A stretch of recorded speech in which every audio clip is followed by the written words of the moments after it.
Hey, Rick, thanks for letting me know there was no audio. So the first 5 minutes, guys, if you were listening and wondering, now I'm live, I think. There's a little 20-second delay. So you can let me know in the chat if you can hear me. My guess is you guys can hear me now. Why don't you confirm that? But welcome, folks, to the Monday evening live stream, Monday evening Pacific time. If you're watching a different day, different time, welcome as well. We do these about once a week. Right now, they're Monday evening, 6 p.m., and the goal is to go over some sort of biohacking topic. And what we can do is we can show you a little bit about different techniques. Tonight, we're going to do something on ADHD.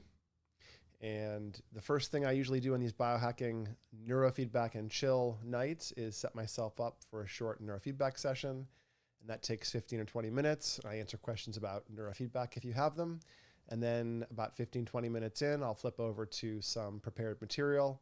And tonight we're going to go through some neurobiology and physiology and some of the things you can see in ADHD using brain mapping and performance testing and what that might give you in terms of a sense of what you can do about it.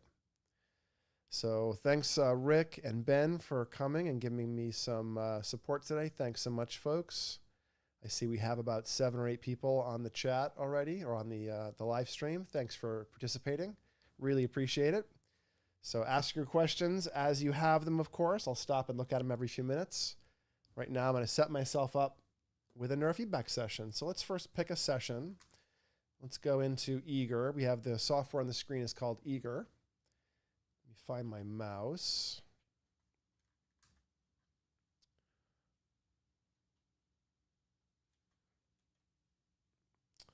Let's see. There it is. Okay. So Eager is neurofeedback training software. It's sort of the gold standard in the field. It's been around for a very long time. And it's a bit of a Swiss Army knife. Pretty much all the things you might want are inside of it. And today, since we're talking about ADHD, I'm going to do some training called SMR. And for those of you who are wondering what SMR training is, I did a live stream a couple of weeks ago talking all about sensory motor rhythm, SMR, which is heavily involved with ADHD phenomena. I'll talk a little bit about that tonight, but if you're curious about what SMR is, go back and watch a live stream from a couple of weeks ago, and you can find more about it then. So what I've done is set up some wires here, or the placements on the head. C4 is this right side of my head, minus the left ear, A1.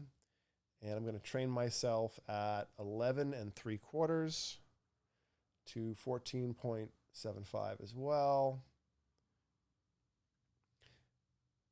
And then change the inhibit, 22 to 34.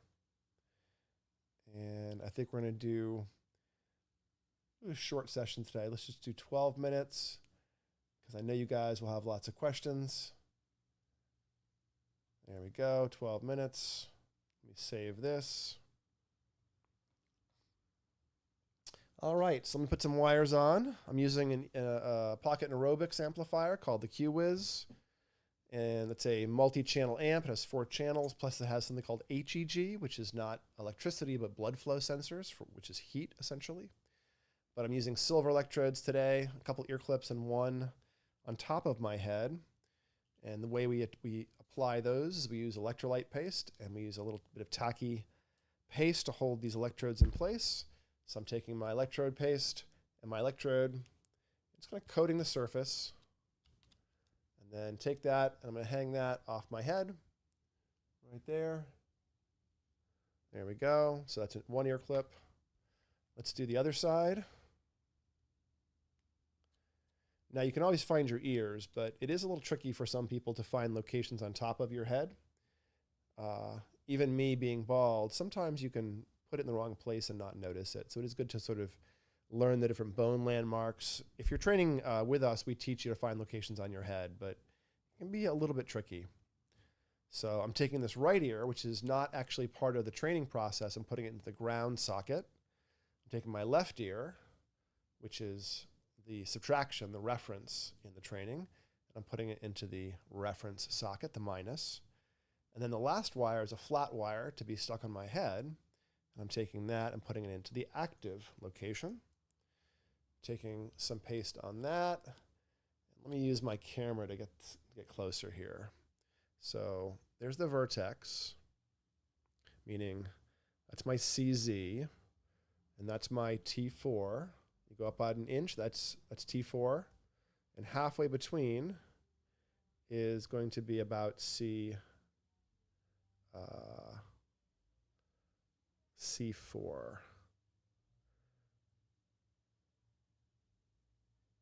Okay.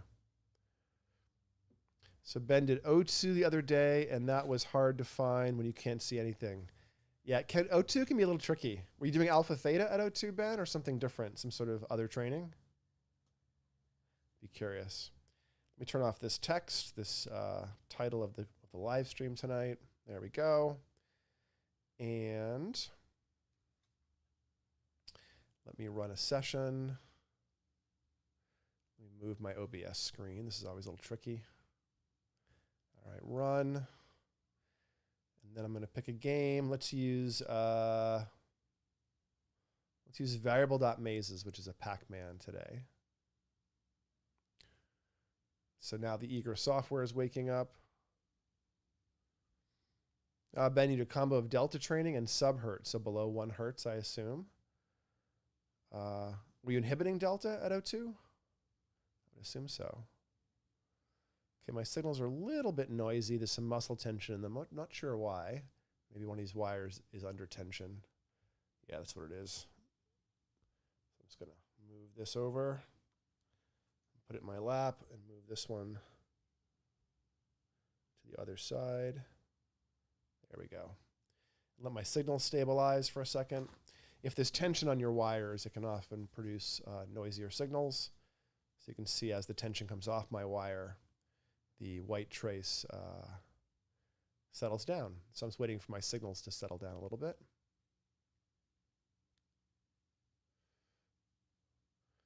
There we go. Ben, you get double vision, and the main place you haven't tried was O2. O2 can be involved with attention management of visual streams, and so can O1, because they're both primary visual, primary occipital cortex. So you may want to try doing something like an O1 and an O2, some training, something like that might work.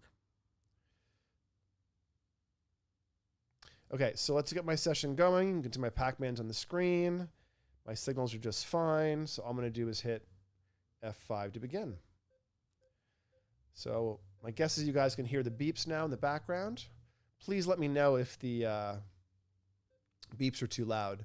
My guess is you can just kind of hear them, and that'd be perfect. And for those of you who haven't seen neurofeedback before, what I'm doing is brain training. So let me adjust my screen, my keyboard here for a second. There we go. So the top signal on the screen, the raw trace, is coming off my head. And I'm filtering out 3 different frequencies. There's one here called 4 to 7, or theta. There's one here called 11.75, or low beta, or SMR. And then a high beta, 22 to 34. And let me move my windowed head out of the way. Let me see.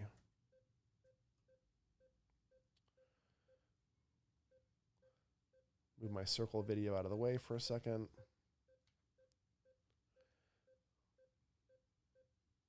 So you can see that we have in this trace here 19 microvolts. That's what this number is, microvolts. That's how much theta I'm making myself right now, moment to moment. And what the software is doing is watching my theta. And I put a comparator, a threshold, just above where my theta is, in this case, 23 microvolts. And as long as my brain is staying below that, the game gets to run. Whenever that surges, you can see the theta is surging a little bit. That slowed the game down. Now we're at a rest period. But the idea is that the software is watching the brain moment to moment and sort of preparing to applaud a little bit. Let me put myself back on the screen. There we go. And then we have another frequency down below called high beta, 22 to 34. And I'm also training that one down just like my theta. So, cool. So this is neurofeedback. Let me see if any questions lining up.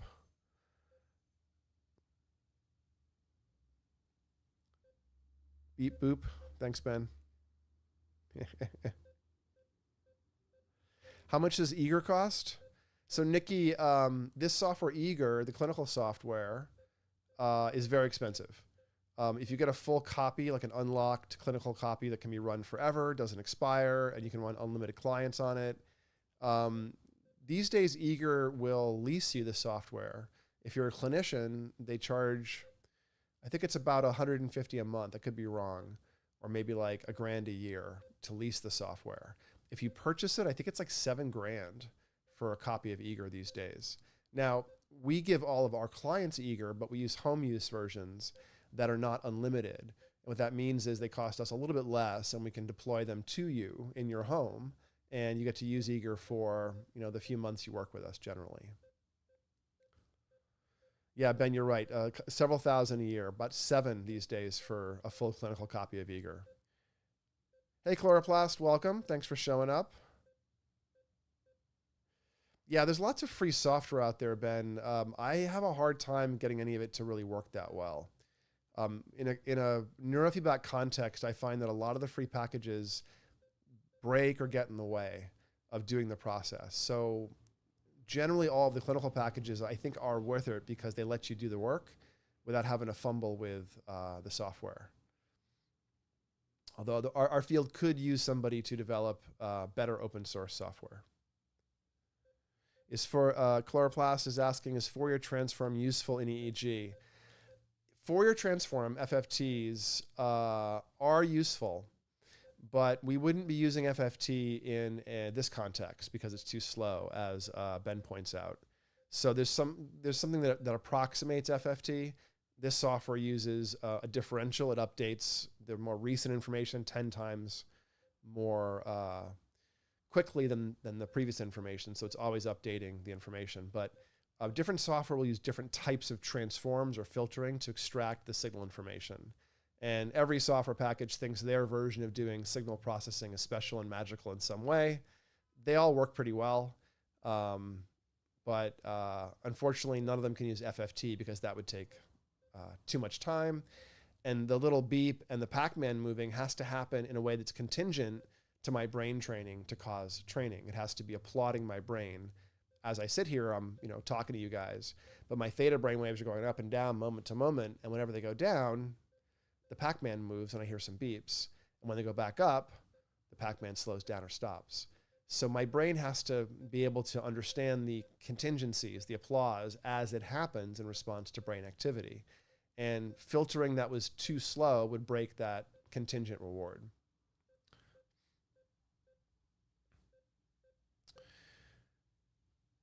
Let's see. What is the Pac-Man thingy?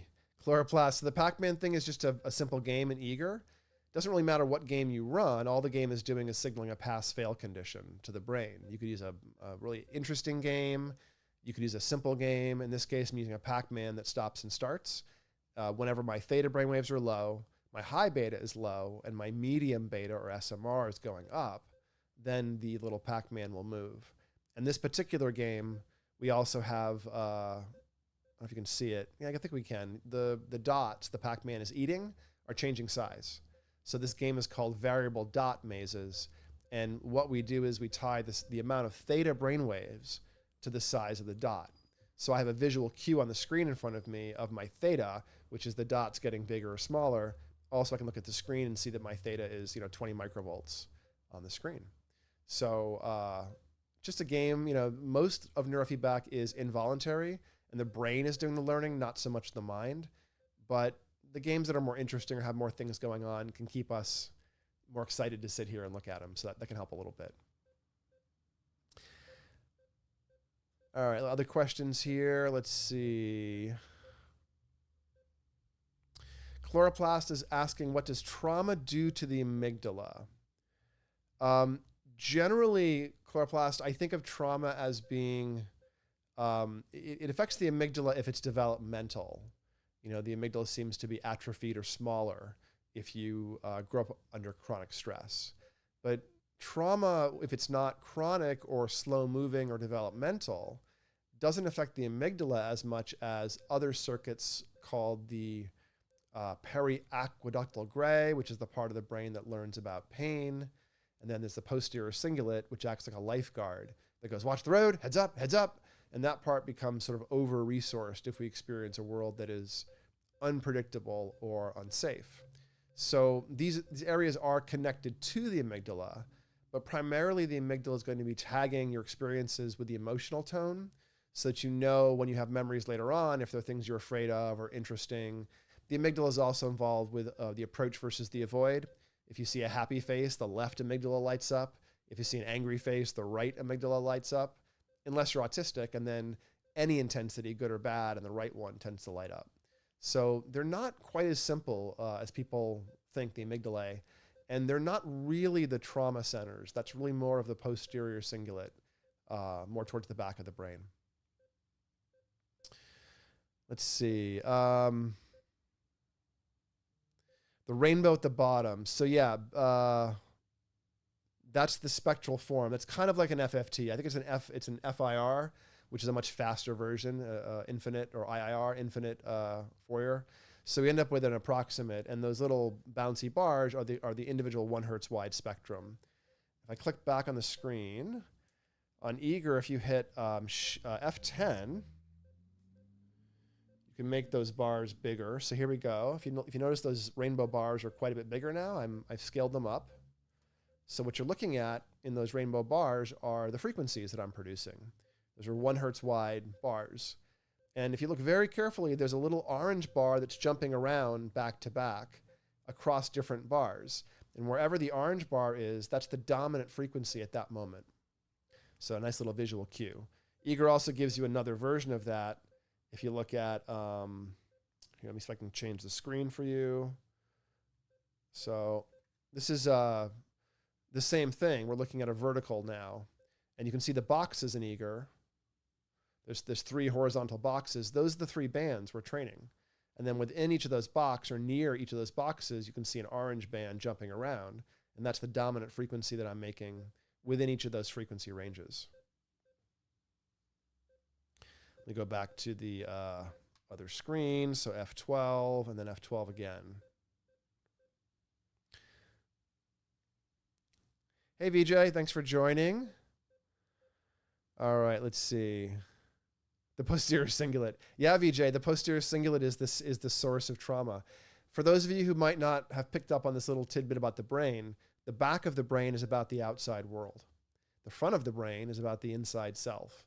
And the posterior cingulate, well, the cingulates in general doing comparisons and orienting of your attention. The one in the front holds things in the internal mind. So what you're thinking about, what you care about, what songs you're playing in your head, that kind of stuff. But the posterior cingulate is doing the orientation and valuation thing. Watch the road, heads up.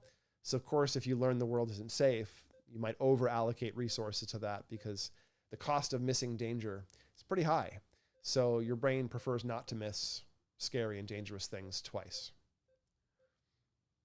Other questions? Chloroplast is asking about the periaqueductal gray. It's a part of the brain that's around the cerebral aqueduct. It's gray, so it's called the PAG, or periaqueductal gray. And it's right around the part of the brain where the drainage is, basically, into the spine. And it seems to be a part of the brain that dumps endorphins and enkephalons into the system. So if you slam your thumb with a hammer, the relief of pain that follows is mediated by the PAG. But it turns out that the awareness of threat and emotional pain, emotional discomfort, might also be something that the PAG learns, especially in developmental trauma. So emotional pain and physical pain are both in some ways coded by the PAG, and they're also coded in other areas that deal with physical pain, also have something to do with emotional pain. So pain is an interesting phenomena, but it's not in one place in the brain. And the PAG is definitely involved with that. All right, so that was the short session. Let me stop my eager session, answer questions while I'm getting unhooked. Ben was asking about power. That was probably me just moving the amp when the power went up a whole bunch. Let's see.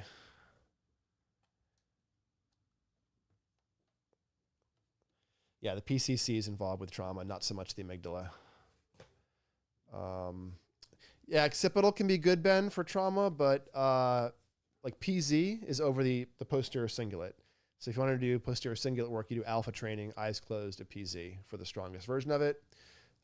If you want to get into the PAG, you would still do the PZ area, but you would actually do a different frequency set.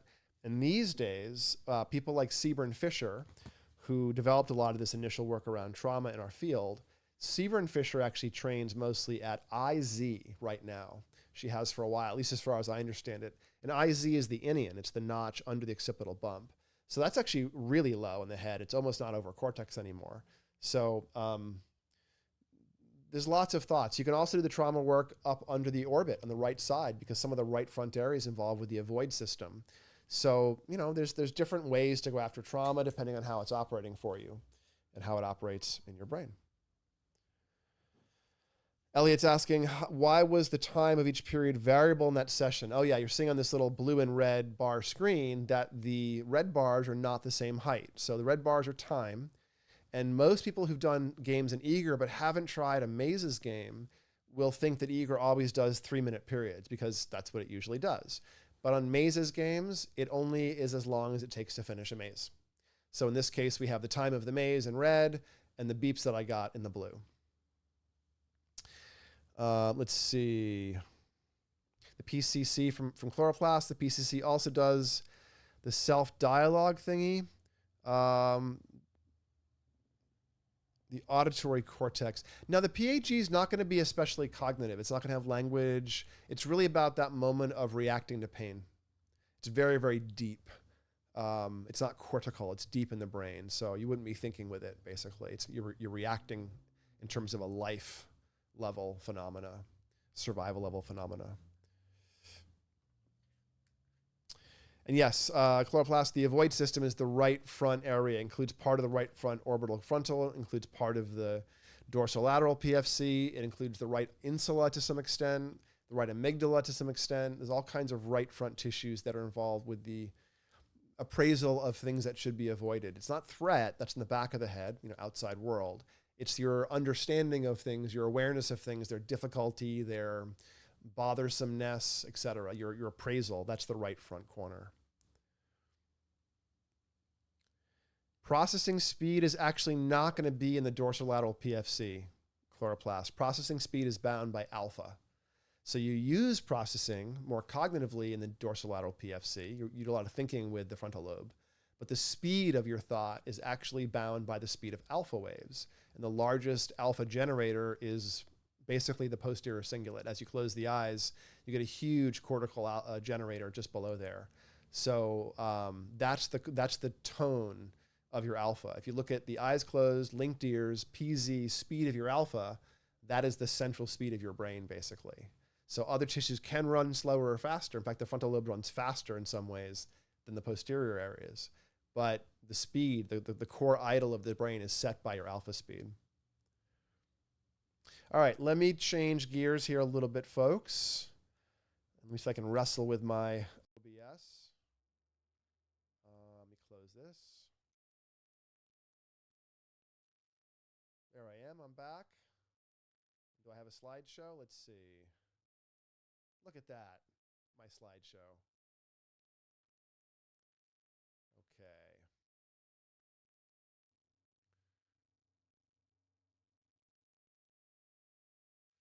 I'm gonna move my monitor here, guys. Bear with me for a couple seconds. There we go. Apologize, I'm not looking at the camera. I've set my slides up in such a way that I'm looking off to the side. I'll fix that next time. Let's see. So Chloroplast is asking, can you speed up by doing a lot of neurofeedback? Yes. My audio is quieter. Maybe I moved away from the microphone. Still seems okay. I've gone a bit quiet, huh? Really? Wonder why that is.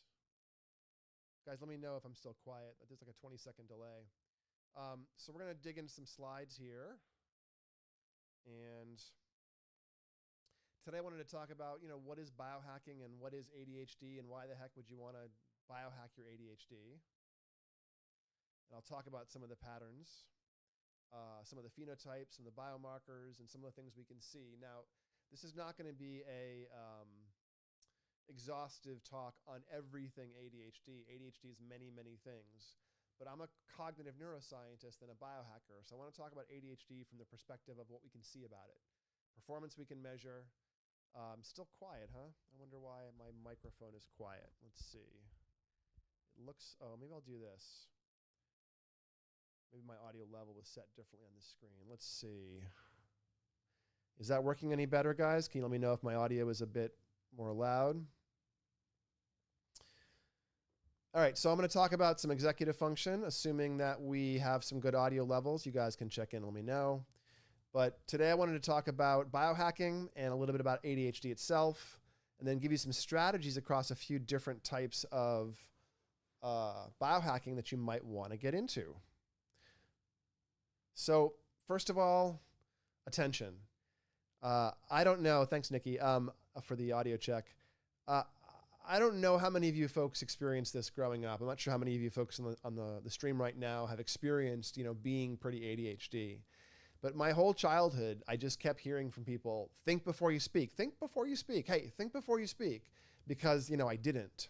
And it wasn't until I studied neuroscience like a long time later that I realized nothing was happening before I was speaking. It was sort of disinhibited, thoughts into language kind of experiences, a very ADHD way to be for some people.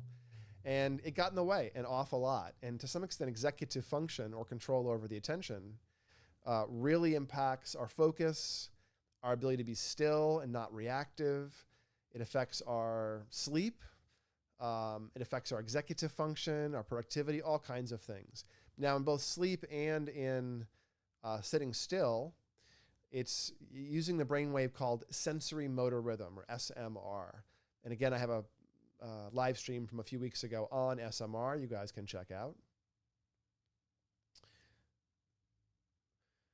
So we're going to talk about ADHD a little bit. I'm guessing everyone knows colloquially what ADHD is, but it's actually, if you did a diagnostic, list of the symptoms, there's 18 symptoms, and half of them are symptoms of being impulsive or disinhibited, and half of them are symptoms of being a little bit spacey, and so inattentive, essentially. And ADHD is one of the very few disorders, so to speak, that can be diagnosed simply by observing somebody. You don't have to ask questions. You can just watch behavior and diagnose ADHD. This is why there's a few active YouTube channels right now whose entire thing is diagnosing our politicians with ADHD, because some of them sure act like it. So these days we define ADHD a little differently than we did 20, 30 years ago. In the mid-1980s, we dropped the label ADD. There has not been an official label or diagnosis of ADD for a long time. It's all a variant now of ADHD. And if you're impulsive or it's a mixed type, we call that combined. If you're primarily a bit spacey or inattentive, we call that primarily inattentive. So ADHD is different a little bit in children and adults. We used to think, years and years ago that adults outgrew it. Does not seem to be the case. We get a little more control over the symptoms, but adults go from being physically active to feeling restless, but they still have all of the same phenomena that go along with being ADHD, the distractibility and things like that. So I want to talk a little bit today about the phenotypes, the biomarkers, the things we can actually measure, because what is measured is managed per Drucker. And we will not cover some of the relational things and productivity things and the more, higher level consequences of ADHD. Those are important. Those are really real. But I want to talk about the biohacking, the physiology we can see. So in the cortex, the surface of the brain, we have several circuits whose job it is to support our executive function or our control over our attention. And some of those things are the raw power of the brain, including the speed of processing, how rapidly you can think, essentially. That's the alpha speed I mentioned earlier. And then we have our working memory, or how many things we can hold in our mind. That's involved heavily with executive function. And so is protecting what comes in and out of our working memory. If you can protect the scratch pad of the mind, then you can hold things there quite well, and you can think powerfully. But if every new thought kicks something out of your mind, then you have a hard time being intelligent. And working memory is a limited capacity.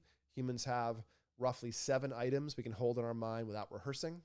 It's 7 plus or minus 2 is the human range. And having one additional item is a full standard deviation or more of IQ on a bell curve. So working memory ability is one of the big 3 things that makes up IQ. The other one is speed of processing, and a third one is implicit learning, or your ability to pick up the rules in environments. Aside from the speed and the holding things in your mind, which is our frontal lobe function, we've also got accessory areas whose job it is to control the whole system. And there's a big area in the left central cortex that stabilizes the mode we're in, keeps us awake when we're awake and asleep when we're asleep. There's an area in the right that supervises the mode that we're in. It knows if we're on the road properly. It knows if we're doing the thing we want to do. So together, the stabilizer and the supervisor control an awful lot of executive function behavior. And they also are involved with sleep regulation, because there's some good evidence that ADHD might be more of a sleep thing than purely just attention.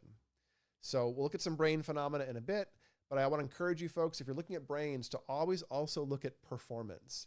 Like, never just try to understand someone from a brain map or, some bit of data. Always do multiple types of data and outline the phenomena you're looking for. Looks like we're having lots of folks posting things in. This is great. So Nikki, while you're finding Monaster's work, could you find us the theta-beta ratio paper and drop that in? Because that's a relevant one. We're going to talk a little bit about that today. So chloroplast, the stabilizer on the left side is the left central cortex. It's part of the frontal lobe. The precentral area is actually part of the frontal lobe, and that's the precentral cortex on the left. And it manages down through the thalamus, the stabilization of modes. So it keeps you awake when you're awake and asleep when you're asleep. And the same circuit on the right, mid-central area. Oh, got some paste on my head still. Take that off. The same area on the right is involved with supervising. And it's the precentral gyrus on the right side, basically. Precentral gyrus, chloroplast. There's your name. Okay, so let's talk about some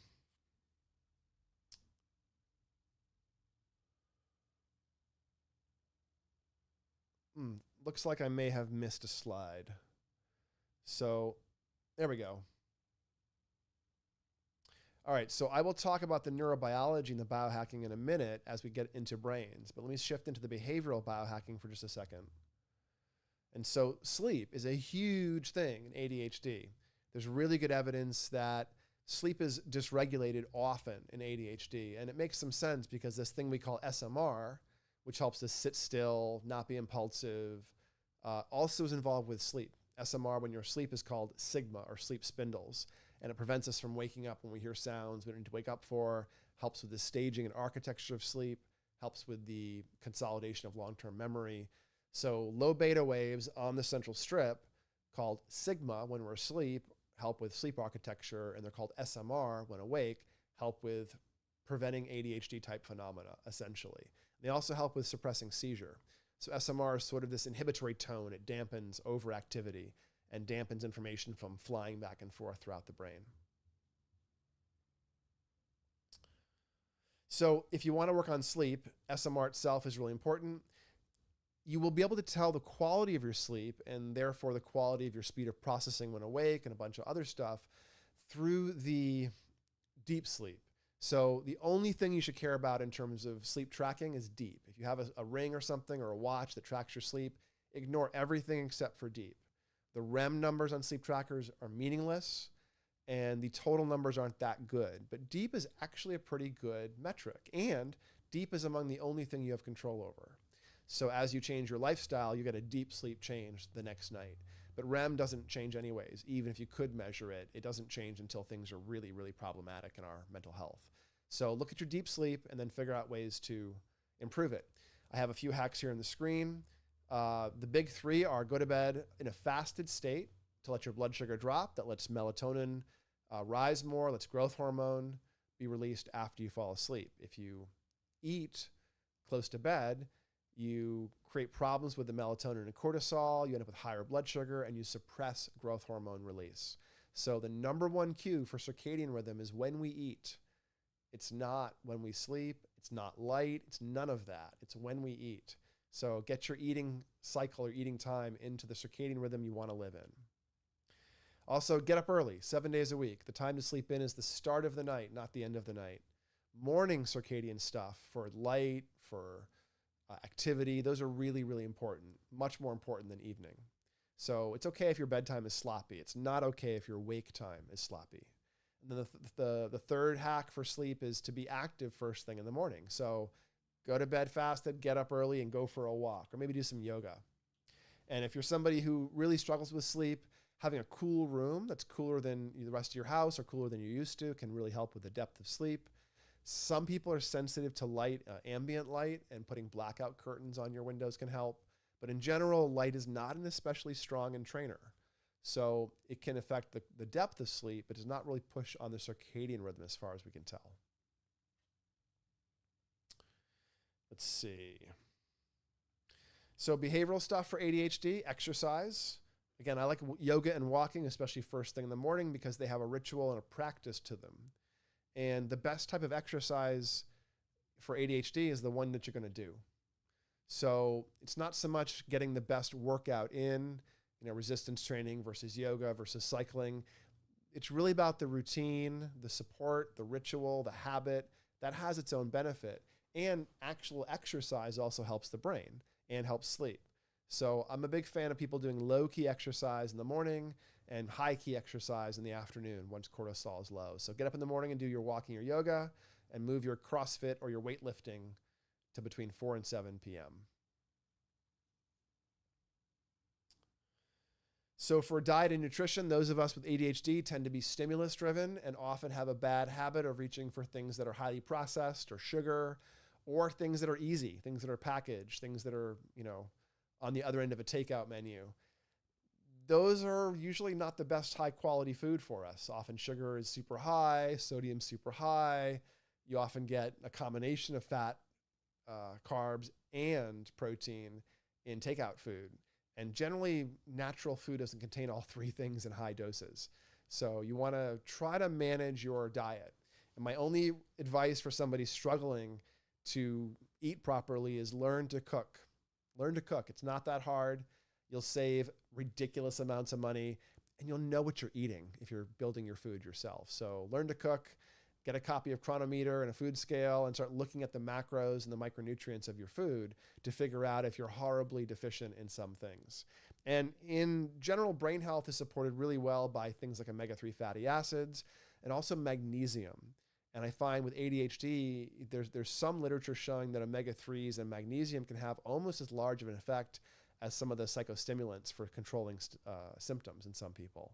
So big fan of omega-3s, magnesium, some choline sources, CDP choline or citicholine can really help with concentration for some people, or alpha GPC can as well. Don't take both. If you get over-cholinated, you'll end up really depressed and angry if you take too much choline, so don't do too much. Choline sources, generally I wouldn't take 7 days a week anyways, more like 4 or 5. Let me catch up on some questions. Chloroplast, why is it at night you feel like running all over the walls or you're disoriented in balance? Interesting. There's two different questions there, perhaps. Chloroplast. It could be that you could have some visual balance things. Balance is a phenomena in the brain that is several senses, several different inputs that are bound together at the very last minute to create the experience of stability. And that includes the body's awareness of position. It includes our physical inner ear position in space. It includes the horizon, all kinds of things. And we can generally get away with losing some of our balance inputs and not notice it. But if you lose one more after that, suddenly you notice it. And this is common for people that will lose like some of the nerves in the ear or something, or have some mild vertigo and not notice it, but they close their eyes and they fall over. Or it gets dark, and without the distance horizon to orient to, the brain doesn't grab balance quite as well. So my guess is that's what you're experiencing, is your balance might be a little wonky and your brain is kind of giving up and getting exhausted trying to compensate for slightly crappy balance. And at night, it's a lot harder because there's fewer visual cues from the horizon.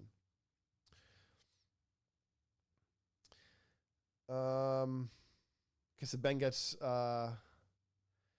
gets some issues with light, trying to sleep at 9 a.m. Well, yeah, in Scotland or other places where it's light all day, all night long. Like right now in Scandinavia, you'd probably want blackout curtains if you want to get any real sleep. Absolutely.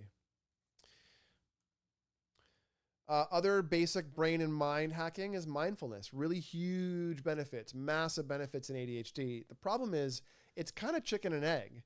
You know, meditation is the act of sitting and concentrating. It's not, by the way, an act of sitting and being peaceful or quiet or still in your mind. It's actually rather distracting. You know, meditation is the act of deciding how to focus, focusing in that way, and then noticing when you're not focusing and going back to the focus again and again and again. So it's not this blissful, quiet place, at least when you first start doing it. And it is somewhat distracting and scattered and not all that quiet. But it's a practice that over time produces the muscle of stillness and resisting being knocked around by thoughts and emotions over time. Let's see what else. I mentioned what mindfulness is. I mentioned what it's not. Oh, I have a simple meditation practice on our website, on Peak Brain Institute's website, that you guys can go to. The meditation page at the bottom has a 20-minute practice. So if you need a meditation practice, you can go grab one there. We also have coaching, you know, in CBT or other forms of therapy. ADHD can really get in the way. And if you're, you know, a teen or an adult have been dealing with it for a long time, you might have really developed habits and practices around procrastination, task aversion, interpersonal stuff, cleaning. And honestly, going through some basic therapy to get some support with that might be the fastest route to getting beyond it, or even medication. So I encourage you folks, you know, just because I'm talking about biohacking doesn't mean there's not a route and a role for traditional therapy and medications as well. Okay, so Rick asks, are the gains for a few months of 30 to 60 minutes of meditation, do they erode long-term if you stop meditating? A little bit, but no, you change your brain. The more you meditate, the more your brain changes. So yeah, you don't keep changing it, but after a certain amount of time, Rick, you would have built up those gains. And you can look at the work of Lazar. Her lab has shown that the amount you meditate lifelong is inversely correlated with how much tissue you lose in the insula, with the lateral part of the frontal lobes, and directly correlated. So meditating prevents you from losing parts of the brain, the tissue with aging. So, and that's the part of the brain involved with body awareness, position, feeding, and hunger. So it's definitely a part of the brain you want to keep. And also, Rick, I don't think you need to do 60 to 90 minutes or 30 to 60. I think, honestly, 10 to 20 is fine. Meditation, again, it's like exercise. The one you do matters. In meditation, it's the regularity that matters a lot more than are you doing it all day or a special flavor of it. It's more that did you do it again and again and again, day after day? That's what creates the change, not so much any particular flavor, I don't think. Okay, let's see. Chloroplast, is too much salt and sugar bad for thinking? Yes. Generally, sugar is. Salt, not so much. Sodium's overblown. There are people for whom salt's a big deal, but many of us, we actually get too little sodium. So not generally a problem unless it's like the highly processed sodium you're getting in food. If you're using like actual salt on things, it's probably not ever going to be too much, honestly. Sugar, giant problem. Sugar is something that we probably shot ourselves in the foot when we first discovered how to take sugar out of beets or sugar cane or something else. And the access we have to sugar drives so many of our diseases, so much of our aging. So sugar is a big, big deal. And people that are ADHD are often responsive to stimulus and not as responsive to boring things. So can you eat some broccoli or a pint of ice cream? Answer's clear. So unfortunately, sugar is a reinforcer as well. So it tends to be very appetitive and can create reinforcing behavior, i.e. we can get kind of addicted a little bit to eating sweet things and not eating in a healthy way. So again, learn to cook. If you want ice cream, learn to make it. You'll never want crappy ice cream again if you learn to make your own ice cream. It is better tenfold than the best gourmet ice cream you've ever had if you make it yourself. Unbelievable. And that will break you of your desire to go to the corner store and buy a pint of ice cream pretty thoroughly. This is part of my strategy that I'll sneak in. I have a strategy I call harm reduction through snobbery, where you find the vice that you're a little bit having a hard time resisting, and instead of resisting it, you become a snob about it and you refine your relationship with it to one of mindful appreciation of very small, very high quality experiences instead of like reaching for more and more and more. And it's a way of moderating with things like food and ice cream and sex and other things like that, where you're not just reaching for stimulus, but you're reaching for quality. And therefore the making your ice cream, looking at recipes, buying ingredients, all becomes something that serves the same process that normally just reaching for the pint of ice cream and cracking it open and sucking it back would serve. So harm reduction through snobbery. Give it a shot. Be a snob and start refining your vices and see what happens. Ben's asking if we eat plenty of fruits and vegetables. I eat a lot of fruit. I don't eat a lot of vegetables these days, Ben. I'm out of that habit just because I'm out of the habit. But I eat a lot of fruit, a lot of apples. Big fan of apples. I hear they keep the doctor away. Ice cream produces a smaller glucose spike than a veggie burrito for most people. Because of the fat, probably, Nikki. If you have a lot of fat with your sugar, it blunts the spike. So,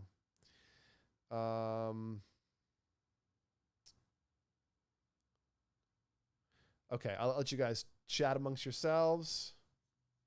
Appreciate it. Okay, so for those of you who haven't heard about neurofeedback, we discovered it in 1967, so coming up on 60 years. The field of EEG is only 100 years old now. So Sturman was contracted by NASA to expose cats to rocket fuel and try to figure out why this rocket fuel was making our astronauts so sick. And so he did a safety study to figure out if cats could handle or how much rocket fuel vapor they could handle. And he put them in a plexiglass cage, had some rocket fuel in a beaker so it was vaporizing, and set a timer and watched these cats. And of the 32 cats, 24 of them had a perfect dose-dependent curve. I'll show you here. So this line that's more flat, the solid line, that's the control group of the 24 cats. And they had, as you can see, a lot of symptoms across the bottom. And every time, as time went up, symptoms went up. And then this is other group of cats who, instead of having seizures at 45 minutes to an hour, were showing some instability events 2.5 hours in. Well, Sturman realized he had done another experiment with these cats 6 months prior, where he put a little eyedropper in their cheek, and whenever they made SMR waves, he squirted chicken broth into their mouth and caused a reward. He was wondering if he could condition brainwaves using operant conditioning. Turned out he could. And so he put these cats back in the subject pool, and months later, they had seizure-resistant brains in the face of a toxin. So Sturman's lab manager was a medication-uncontrolled epileptic, and this is her seizure log from 1970 through 76. And those black bars are seizures, tens of seizures in the scale. So she was having 10, 20, 30, 40 seizures a month at the beginning, and they built her a audio biofeedback machine here in the mid-70s, and she went off all of her meds, started to wean them in the middle of 1975. Started wean in the middle of 74, was off them all by the end of 74. And then you can see here the next year there was fewer seizures, and then after that, that blue bar is no seizures. So she was able to control seizures completely over a couple of years. And these days we can create this kind of impact in just a few months usually. So it's a really powerful way to go after stabilizing a brain that is seizure prone.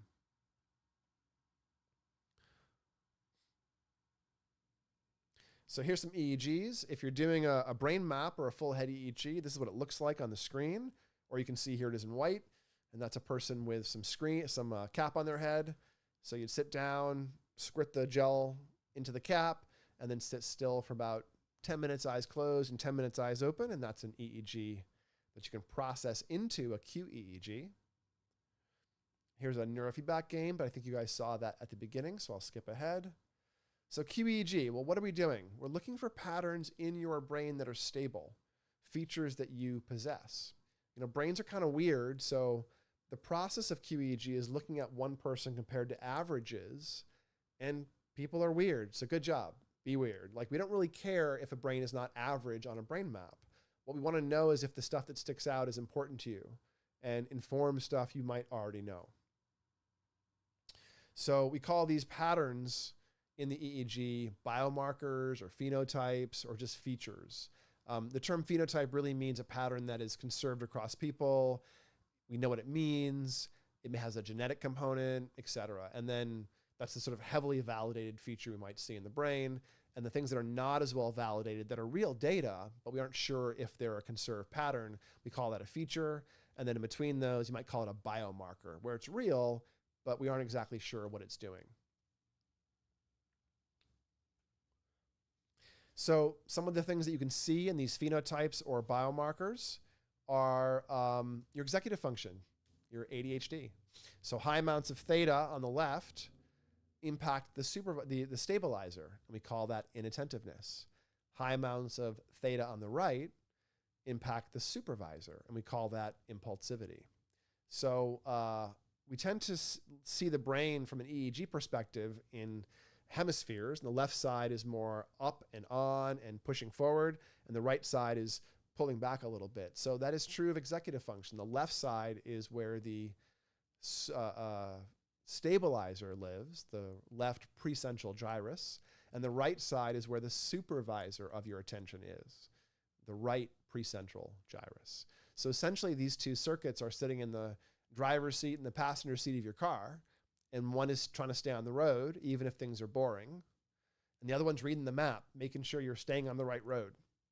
So when these guys fall asleep, we get inattentiveness and impulsivity. And if both are having trouble, we call that mixed or combined ADHD. Other things we can see in the brain maps, the EEG, that might impact ADHD include speed of processing, which is the alpha speed, include those cingulate cortices I mentioned earlier. Those are sometimes involved with ADHD because the cingulate in the front, the anterior cingulate's job is to select from competing things as well. So it holds things in your mind and helps you value what you should be focusing on. Let's see here. Oops, sorry, my little link is vanished in the blue page, but I have the Peak Brain Research Archive link. So you can go to peakbraininstitute.com and look for the research link at the top of the page. That's what this is. Just a few papers that I've mentioned that show that you can look at ADHD in the QEEG. You can find it if you look. Now, it's not always perfect. Every study has problems. But if you keep looking at all the ADHD literature, you can generally get a sense that excesses of these theta brainwaves or alpha brainwaves in the presence of not enough beta seems to be the core phenomena of ADHD. And I can show you what that looks like, again. Let's see here. So let me show you. So here's an example of a brain map. And this is, we're looking at the 3 standard deviations. The red blobs are on a bell curve, 3 standard deviations above average. And this person has large amounts of high beta waves and beta waves right in the front middle. It's the anterior cingulate. So this would have been an obsessiveness. The person's mind is latching onto things, and it's really hard to control what they're thinking about.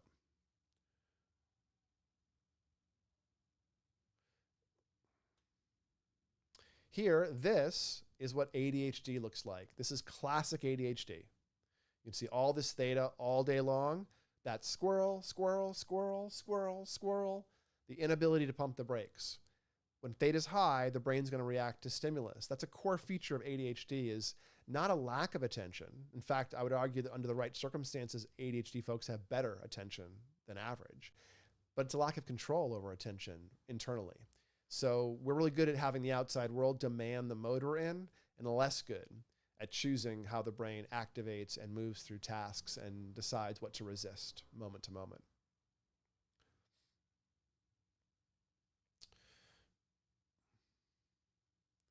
Here's another example. These are ratios. So the work of Vince Monastro looked at the ratio. The theta-beta ratio is a strong predictor of ADHD. And it was at that time really compelling, but since then in the literature, we've sort of realized that Sleep issues, dysregulated sleep in adolescents and kids looks really similar to ADHD. So you can't really tell apart some types of sleep issues from ADHD. They create the same type of signature in the brain, this high theta state. But you can see here, this person has a very, very strong amount of theta relative to beta. So this would be a very impulsive person. Much you can see in the screen, but I have some numbers. And what we're looking at the speed to the brainwave. And you can see sometimes things get thrown off in the alpha speed. On this scale here, 0 is typical. So alpha numbers that running negative, -1, that's running pretty slow on a bell curve. And that would be speed of processing difficulties. Difficulties with word finding, tip of the tongue, short-term retrieval, maybe difficulties with reading, rapidly enough or absorbing information rapidly enough. So that's the speed of the alpha. We also see the delta speed here on this page is pushed up really strong, really fast. And that's another phenomena that suggests the brain is dragging. So the metabolic rest and repair mode, delta, is pushing into the foreground to rest the person because they're not rested. And in consequence, the alpha is running really slow. So this is kind of like somebody who's a sports car driving around with the emergency brake engaged. And I showed you this slide because ADHD often comes along with a sleep issue. So it's really common to have poor deep sleep, be grinding through iffy speed of processing during the day, and have impulsivity and stress and anxiety show up almost as a function of how tired we are. So there's lots of things that kind of mimic classic ADHD. Here's a couple classic ADHD maps. The maps on the top are the person at baseline. You can see a lot of theta, which is, again, impulsivity, and a lot of front midline beta, which is anxiety. And you can see the maps on the bottom. These are not too far apart, a week apart or something, but she took some stimulants. She was like, I wonder what my Concerta does, or my Ritalin, I forget which it was. And you can see this is the effect of psychostimulants. And the bar graph thing on the right is an attention test. And so so I can move this.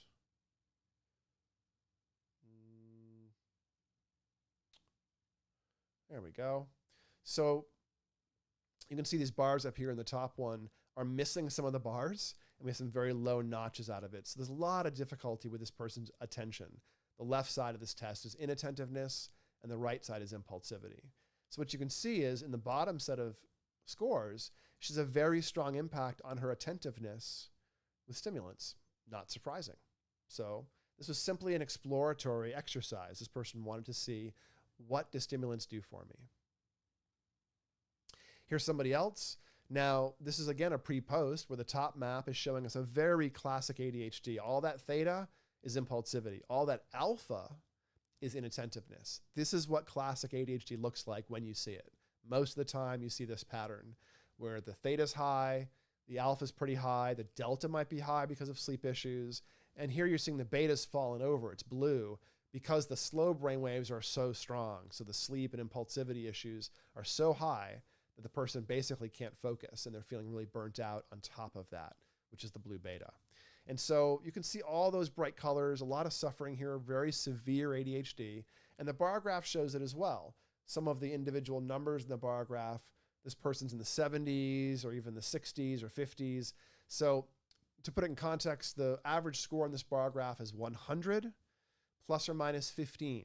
So 85 to 115 is typical. And this person in the top set of scores, even though they're full scale, their compound scores, about 103 for attention, 68 for response control. So that's impulsivity. This person had 2 standard deviations off the mean of impulsivity when I met them. And even though the attention was fine, that purple bar called focus was also off the mean by a couple of standard deviations. So an awful lot of difficulty with executive function. But then look at the bottom. That's the same person.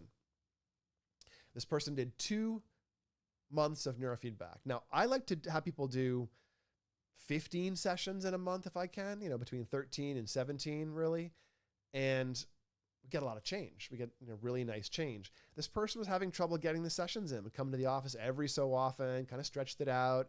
And he only did 20 sessions in like 9 weeks. And yet he made all this change. So all that theta went down, all that alpha went down, the delta went down, the beta came up, all things you want to happen. and it was rather life-changing for him. And you can see the performance scores are roughly the same patterns, but if you look closely, the impulsivity went from 68 to 79 globally, and those focus bars leapt up by 10, 15 points. So in 20 sessions, this person moved by about a standard deviation in the performance, but you can see the brain move by more like 2 or more standard deviations. And this kind of change, getting about a standard deviation every 20 or 25 sessions, that's neurofeedback. So people are often concerned when they look at their brain maps. I'm going to see stuff that I know is wrong. Well, then great, you can change it. If you see something on a brain map, you know how to go after it often. You know what to do. So you can go after these features with things like neurofeedback. And that's what we're seeing here. This is the impact of doing neurofeedback. Ben's asking, is relative power in these head plots relative power compared against the database, or relative compared to the individual's overall power across the spectrum? Both. So the top row, absolute power, is microvolts compared to average. But the second row is percentages within the signal of each band compared to average. So it's their percentage, and then it's compared to average and relative power. But the way you read the second row on brain mapping is you start in the top row, you find the phenomena, and then you work your way down. Like if you start in the top row on these maps in the betas, you might wonder, I have some high beta, but you do a little bit, but then the second row looks low beta. So it's not a low beta phenomenon. The blue is not really a real beta phenomena. It's just relatively low because the slow brainwaves are so high. This is a fun one. This is an ADHD mimicking person. So I have 3 maps here. The upper left, she came in, she was feeling horrible. She'd gotten over a really bad case of COVID and just had the world's worst brain fog. Couldn't think clearly, was anxious, couldn't rest, just felt miserable. And the map on the left shows lots of delta, a lot of brain fog, a lot of fatigue. And then in the middle, the alpha column is showing that blue. So low alpha, no chill. So a lot of fog and a lot of anxiety and just didn't function well. And she was on stimulants to ostensibly for ADHD, but really because of the severe brain fog. And she washed out the stimulants to get the first brain map, which is something you have to do generally. Do 2 days off of stimulants to get a clean map. And it was horrible. She felt the worst she'd felt in years off of stimulants and hadn't gone off of stimulants in years. So when she washed them out, she felt miserable and didn't want to do it again. So we got about 6 or 7 weeks into neurofeedback and we said, time for another map. And she said, I'm not going to wash my stimulants out. I can't. I refuse. Her call. So went ahead and mapped anyways. And the second map had stimulants and 20 sessions of neurofeedback on board. So, it definitely is different, but I'm not exactly sure how. I mean, less delta, less severe alpha, but it's a mixed effect from stimulants and neurofeedback. So she kept training and trained another 6 or 8 weeks and started to feel better and better and more awake and more awake and more awake. And so it came time to do another brain map, and she had no trouble dropping her stimulants. And that map on the bottom is her completely clean. So no more brain fog, all that delta, and all the dark blue alpha lifting is some peace, some ease creeping in. So this is her brain on the bottom, better than it was at baseline. And then check this out. These are the performance metrics. So upper left is the brain fog driven performance for this person. The upper right is stimulants and some neurofeedback having been accomplished. And the bottom middle is no stimulants anymore, 40 sessions of neurofeedback, and she's performing the best you've ever seen. So this person was able to move through a lot of challenges and change her meds throughout the process, and she ended up in a better place at the end than she was medicated at the beginning. This is pretty common.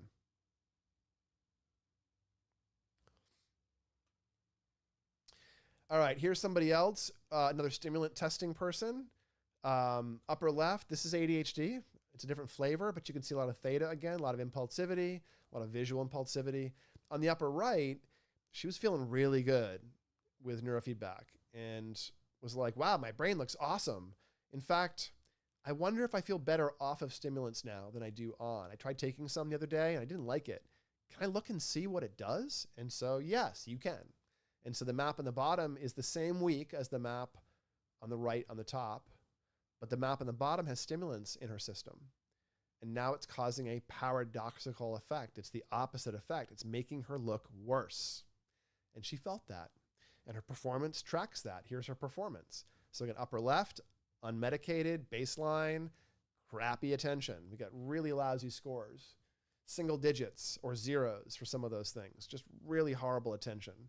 Upper right, no meds, ADHD, largely regularized. Bottom right, medication on board, looks almost the same as ADHD as with neurofeedback. So basically, she eliminated the need for stimulants in a couple of months. And this is what happens most of the time in neurofeedback.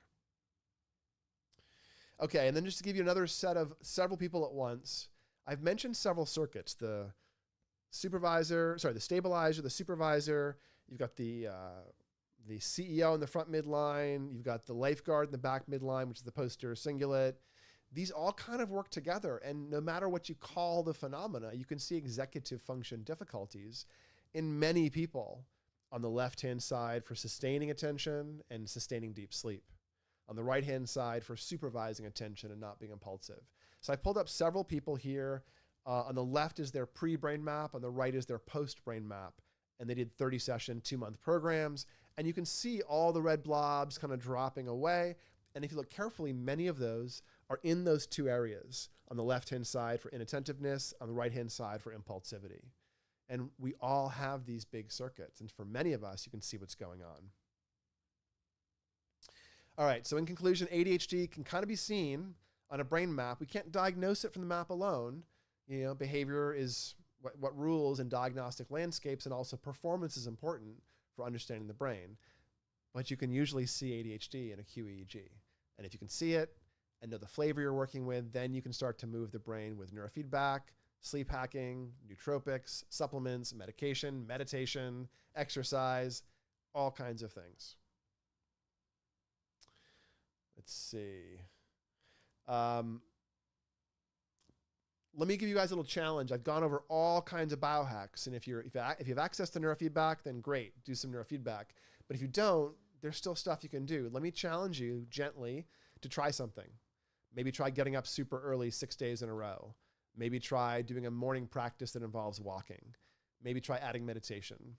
Maybe try some sleep supplement stacks. Maybe try a different caffeine source. Play around with your brain and see if you can affect your executive function. Let me ask some more questions or answer some more questions here. Some great resources here. Thanks, guys, for posting these in. Social engagement is good. Yep, in theory. Not being lonely is good for you, Ben, but being alone is fine. There's some research separating those two things. Loneliness is a killer, but being alone is not. It's really all about your perspective on it. Ben's asking, can you see the DMN reasonably well in the central areas, or is it too deep to get individual channels in a surface EEG? No, you can see the DMN really well. The anterior cingulate is part of the DMN. The posterior cingulate, part of the DMN. The right tempoparietal area, you can see those really, really easily. And they light up in big red blobs. We were looking at some of them on these pages here. So those are the big ones that are worth considering. You're not going to see stuff that's deeper. You're not going to see the PAPE circuit, the limbic system, the basal ganglia, but you are going to see the default mode network because those are cortical structures, many of them, and we're looking at the cortex. Let's see. Meditation, guys, do it. That's right, VJ. Do it. Do meditation, and don't worry about diagnosing. Nikki, I agree. Yeah, Ben, it's sort of chicken and egg. It's hard to meditate if you're not able to meditate, but once you can meditate, then you can meditate. So this is why neurofeedback and meditation together can be rather transformative. I'm pretty sure that neurofeedback multiplies when you add meditation to it and vice versa. I know there's a couple folks in the chat that have combined meditation and neurofeedback. So if you want to share your experiences, great. If not, no worries. But it's a very strong multiplier if you combine both neurofeedback and meditation. Let's see. All right, guys. So thanks for your attention today. Please feel free to visit the website. For anyone that's watching the live stream, Peak Brain has a deal on brain mapping. If you need your own QEEG, you can come to one of our offices in the US or overseas and get a brain map done for just $250. And that includes repeats. So it's the best deal in the world for brain mapping. And we actually have really affordable, reasonable neurofeedback programs that work out to about $150 a session if they're short, or about $100 a session when they're longer programs. So come check us out at Peak Brain and ask questions. In the description of this video, I have a link to our special for the brain mapping special we're offering through the summer. So come sign up or come to the website and book a call and come ask me what your neurofeedback questions are directly if you didn't get a chance to do it on this live stream. Let me see if there's any other questions here for you folks. Oh, Ben's mostly aiming to use neurofeedback as a catalyst for IFS, internal family systems, in a similar way. Yes. I work with a lot of IFS therapists, and I find that they really enjoy neurofeedback because they send their clients to us for neurofeedback, and the neurofeedback gets the brain out of the way. And then the IFS can really do a lot of very rapid work in helping the person sort of reorganize the relationships of different parts of their minds.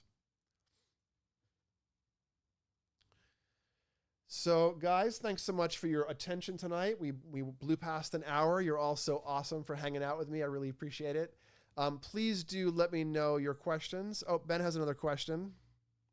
Yeah, Ben, you can lay it on me. There's a 20-second delay between what I see. So please feel free to lay a question down and I'll answer it. Ben wants to know if we can train for self. I'm not sure what that means. Ben, if you could clarify that, I'll answer Elliot's question. What does a stimulant QEEG look like for non-ADHD brain? Elliot, if you had, if one had low alpha already or moderate alpha and high beta already or moderate beta, and you took a stimulant, it jacks it up in the wrong direction and the brain looks really anxious, basically. You need to have excess slow brain waves or low amounts of beta for the stimulant to work the way stimulants often work, essentially. For at least classic stimulants that are the old school ones. Newer ones are more complex. Okay, so Ben is asking if people are hypo or hypersensitive to feedback. Yes. I would say, Ben, about 1 person out of 15 or 20 feels every single thing you do and feels it the very first time. And about 1 person out of 15 or 20 never feels neurofeedback. And yet, things are subtly changing in their life anyways. Their sleep, their stress, their pain, their mood. Most people are somewhere in between, where 3 to 5 sessions in, you're like, wait a minute, I'm feeling something. This is kind of interesting. And it wears off after each session. And then as you repeat it, it stops wearing off. And then there's not as common a type of person, but I do get people every so often that start to feel it at about a month in. And I think with those people, what we're doing is probably working on foundational things that were in the way, like sleep quality. And then when that finally gets sorted, then they can feel more because they have more resources. And then people are hypersensitive sometimes. Usually if someone's hypersensitive to neurofeedback, it's one of 2 reasons. One is you're training the wrong way.